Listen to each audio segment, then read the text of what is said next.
ఇగో మీకు ముచ్చట చెప్తా. అమ్మ నాయన ఉన్నప్పుడే ఆడపిల్లకి ఓ పుట్టినిల్లు ఉంటుంది. వాళ్ళు ఉన్నప్పుడే 4 సార్లు పోయి రావాలా. వాళ్ళు లేనప్పుడు పోకపోవడే మంచిదిగా.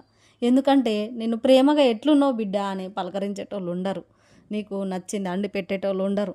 నువ్వు పోయేటప్పుడు ఇక ఉప్పో పప్పో కట్టి పెట్టేటోళ్ళు ఉండరు. బాధ్యతతోని నలిగిపోయిన ఆడవాళ్ళకి పుట్టినిల్లే కదండి సేద తీర్చే గూడు. సో ఇక ఆడవాళ్ళకి ఆ గూడే లేనప్పుడు ఆ గూడు కూలిపోయినట్టే కదా.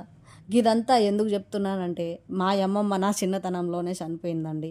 మా అమ్మ బాధ ఈ వీడియోలో ఈ రూపంలో పెడుతున్నాను. మీకు నచ్చినట్లయితే వెంటనే సబ్స్క్రైబ్ చేసుకోండి.